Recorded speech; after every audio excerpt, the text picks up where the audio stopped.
Amis des réparations d'appareils tout neufs, bonjour. Dans ma dernière vidéo, j'ai montré le déballage de cet appareil Yelec MS5203.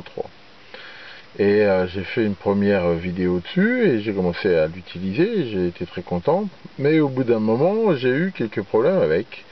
Quand on tournait ici le bouton de gamme, vous voyez que là, qu'à chaque fois que je tourne, il détecte bien le nouveau mode.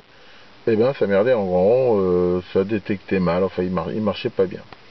Donc j'ai vite soupçonné que c'était un problème de contact, et donc j'ai dû l'ouvrir et nettoyer et relubrifier le contact, et maintenant il fonctionne bien.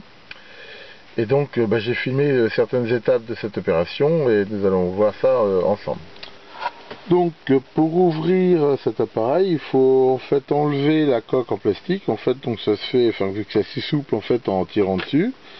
Ensuite, on voit qu'ici il y a 4 vis de chaque côté, donc il faut enlever. Et à l'intérieur, on a ce circuit imprimé qui contient tous les composants. Bon, c'est pas, enfin, c'est de la qualité standard.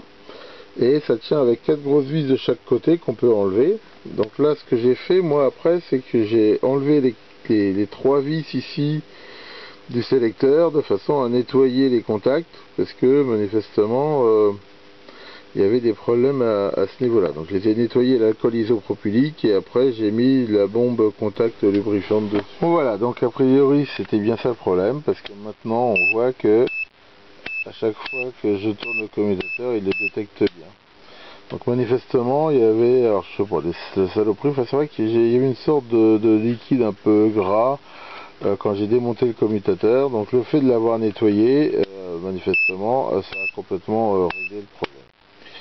Donc c'est pas la mort. Alors j'en ai profité pour faire un truc, c'est que moi j'aime pas trop, enfin c'est bien les alimentations sur pile, c'est portable, mais enfin c'est pas toujours top d'avoir des piles à jour.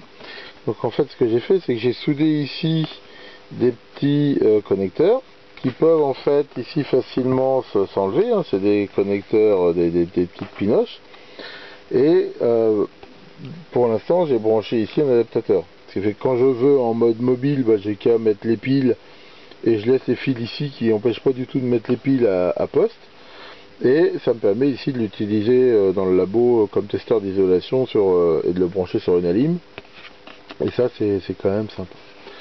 Donc voilà, bon c'est pas bien grave, hein. En plus ça m'a permis de voir comment c'était fait à l'intérieur. Enfin, donc si ça vous arrive, manifestement c'est pas la mort à réparer. Bon, enfin c'est quand même un peu dommage qu'un appareil tout neuf soit obligé déjà de le bricoler un petit peu, mais enfin on va dire c'est la vie. Merci de votre attention et à bientôt pour de nouvelles vidéos.